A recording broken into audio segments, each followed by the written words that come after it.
Juicy, how much fun did you have in Vancouver, Canada? Oh, it was amazing. I can't believe it. She cried. 2,700 seats. Juicy came out, hot as a pistol, didn't miss a beat, crushed.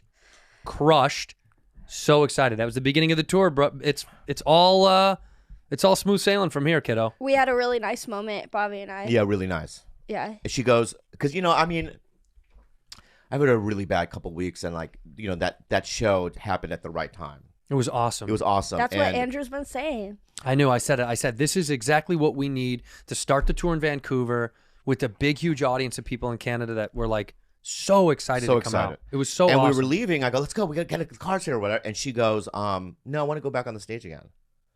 So I went with her. I made him come with me. Oh. And she goes, look. And, this beautiful theater. Such a pretty theater. Beautiful like theater. Stained glass on the ceiling. Oh, my God. And I could see her tear up. Right? And I went, you know what? You just taught me a lesson. This is it. This is it. This is it. There's nothing else. Living it right now. Right now. You really taught me a lesson. I was so glad because I didn't tell you at the time, but I think it was because I was pretty drunk. Because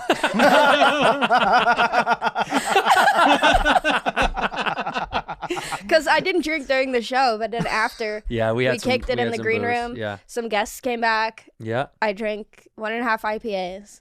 That'll do it we for went her. back on the stage, and I was like... So it wasn't a real emotion. No, it was real, but it was fueled. But alcohol. you were like, are you getting emotional? And then I was like, yeah. And then you started Wait, stop. You weren't emotional then? You were faking it? Well, I didn't want to tell you. I think a lot of it was because of the alcohol. Yeah.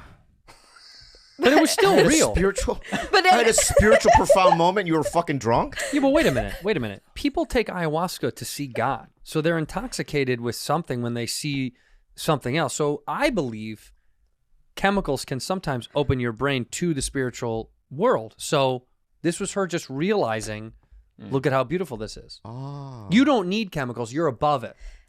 You've transcended chemicals. Let me tell you, I wish I had chemicals the last 2 or 3 weeks. Yeah, well, now you don't. You know but now you don't need them because with poo on my face in a hotel room, like in Mexico. How could I forget?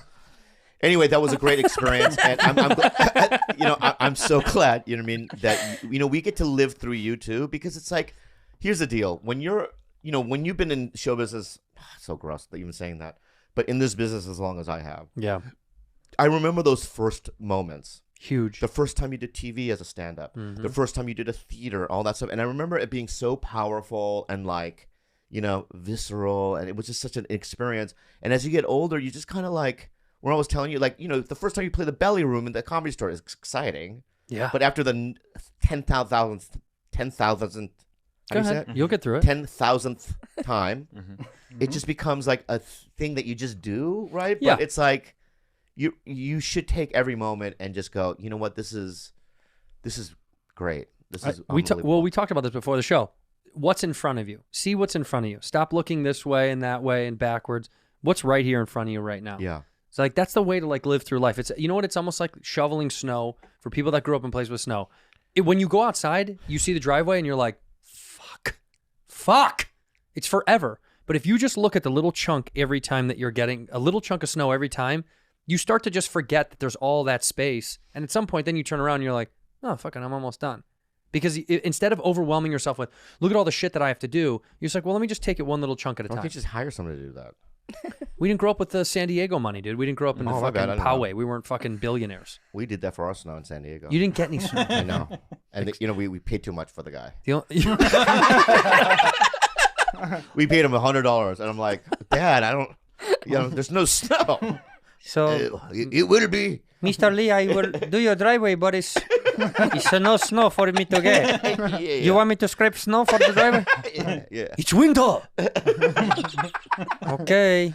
Yeah. So you have to do it. You have to just see. Why do you have? No, I'm more curious because I didn't grow up in the snow. Well, as a kid, I did in Minnesota, but I don't remember. But why do you have to do it?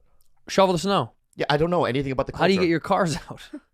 Oh, it's a driveway. I see. Yeah. Also, people need to get to your home. That's how they get up the driveway to your house. Well, but wouldn't that be a great excuse not to show up to work, though?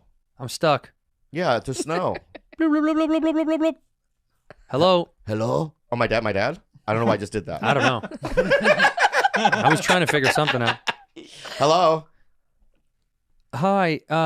Is this the boss over at where do I work? Pep Boys. Over at Pep Boys. Hey, is this Mike? Yeah, man. Hey, Mike. I'm not gonna be able to make it in today. Why not, man? Snow. Oh shit. There's snow. Tons. There's like 4 or 5 inches. I can't go. I should go back home then, man. Huh? Snow. Yeah, if you can make it back. I feel like you might be stuck at Pep Boys. Really good improv. Thanks. I love it. I love our little improv. Yeah, it's so they're good. really good. None of you guys grew up with snow. That's fucking insane. You're a Houston kid. You're from where? L.A. Yeah, you're from here, kind of, right? I lived in snow once though. Where? In Flagstaff, Arizona. Love northern Arizona. Yeah, and then my car got snowed in, and I just left it there. Seriously? You'd pull a Bobby? Yeah. It was my first car. Is that where Doug Stanhope lives, or He Where does lives he in live? Bisbee. Bisbee. what's his Bisbee? It's a little small town, Yeah. and it's like his town. It's like he runs that whole fucking place. You know, I've known him longer than any other comedian, I think. Stanhope? Yeah. I met him in 1997. Yeah. Yeah. He was funny back then. He was, He's so funny. yeah, he's so funny. He's a professional drinker. Nobody's better. Like, I think Bert's probably one of the best, but I think Stanhope is, like, I had a phone call this weekend with Whistle Pig, my boy Patrick at Whistle Pig, who's going to work with us with Whiskey Ginger. And he was telling me that he was having a few drinks with Stanhope, and he's like, nobody can keep up with that guy, but he's super coherent. He can drink all night, hang out, nothing.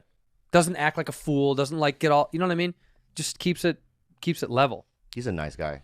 Let me ask you about Bert Kreischer. I love him. Great heart. Yeah. I think about him all the time. I love him so much. I don't know how his heart is with all that weight. I mean, it's actually... Right.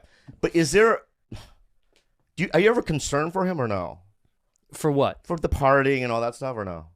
No, because I think he's got something. He must have figured out something to keep There's something balance. he's doing. I can't figure it out. I think he's faking. Whoa. You don't think he's drinking? I don't think he's really drinking. All right, call him out. Say it right now, Bert. You ain't drinking. It's Say iced it. tea, huh? I think I just did. yeah. Well, then call it out. Say how you really feel. You think he's faking it. Bert Kreischer, I think you're full of shit. Whoa. I think you're sipping One on... theater and now. Look at you go. So you think he never drinks? You think it's non-alcoholic? That would be hilarious. If he's like taking the shots and spitting them out. Spitting them out. Yeah, or he's drinking NA beers or he's de-alkalized booze. It'd be This smart. is a good theory. What? Next time, in the audience, if a beautiful woman wants my number, give it to him. All right, let's talk about this. Oh, Let's talk about what happened. That's fucked up. There was multiple girls in Vancouver who were pretty that wanted to be Bobby's lover. And one of them in particular was a young woman that was up in the balcony and was really committed. Yeah. And Carlos went up there to go let her talk. Yeah. And she asked a question. Basically, will you hook up with me is what she said to you, I think. Yeah. And Carlos sabotaged the situation. He cock-blocked the situation by not only not giving her your number, Yeah. but he tried to sneak a DM to her. Exactly. I have a reason why, though. Why? Yeah? Celibacy. Oh, right. You're doing a year of celibacy. You said it last week. Yeah, I know celibacy. Unless something comes my way. But it's a. You know what I mean? For me, it's like this. It's like I'm not gonna pursue it, right? But if it comes my way, you know what I mean? Right. If I'm walking down the street, right, and I see a vagina, I'm gonna pick it up because when you're chasing it and stuff, it becomes like a drug, right? You get the dopamine hits. There's a mystery, the chase, all that stuff, and I just feel like it feels unhealthy. So I don't want to do that. But it's like, if I'm walking down the street, you mean, and somebody says, here.